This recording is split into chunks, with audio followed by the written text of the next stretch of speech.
Lord, alam kong bibigyan mo ako ng blessing sa araw na ito.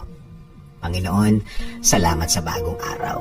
Salamat sa bagong mga bagay na ibibigay mo sa akin. Salamat sa mga bagong oportunidad na ilalagay mo sa aking araw ngayon.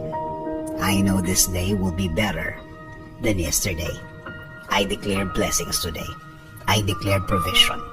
I declare healing today para sa akin at sa aking mahal sa buhay. Alam ko na kapag kayo ang kasama namin, Lord, things will be okay. Alam namin na magiging tama at tahimik ang lahat. Alam din namin na kasama namin ang proteksyon sa araw na ito. Proteksyon sa mga bagay na gagawa ng problema sa aming buhay. Sa mga taong walang alam gawin, kundi mang-istorbo ng kapwa nila at gumawa ng mga kwentong invento nila. Panginoon, turuan niyo akong maging kalmado sa harap ng mga taong ito. Give me the blessing of self-control.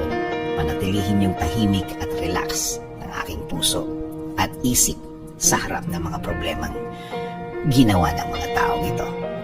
Alam kong nakikita at naririnig nyo ang lahat ng trabaho ng mga taong ito. Alam kong binabantayan nyo ang lahat ng mga gawa nila. At alam kong igaganti nyo ako sa mga taong ito. At alam kong may timing nyo ang lahat. Sa ngayon, sa araw na ito, ako magko-concentrate. Sa araw na ito ako magfo-focus. Alam kong marireceive ko ngayon ang inyong kabutihan. Alam kong aalagaan nyo ako sa araw na ito. At alam kong mararamdaman ko ulit ang inyong blessings ngayon. Kahit na maging mahirap ang araw na ito, sa magandang plano mo ako titingin. Sa magandang pangyayari na mangyayari ngayon, ako mag-aantay at alam kong matutuloy ang lahat.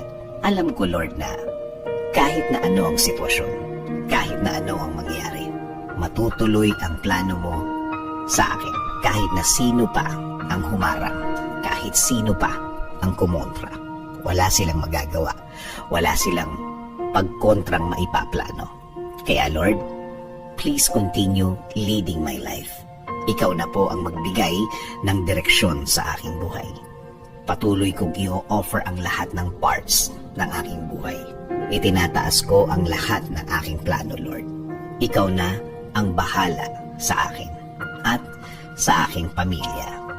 Panginoon, ipinagdadasal ko din ang aking bayan, Lord. Ikaw na din ang mag-alaga at magbigay ng guidance para sa aming bansa.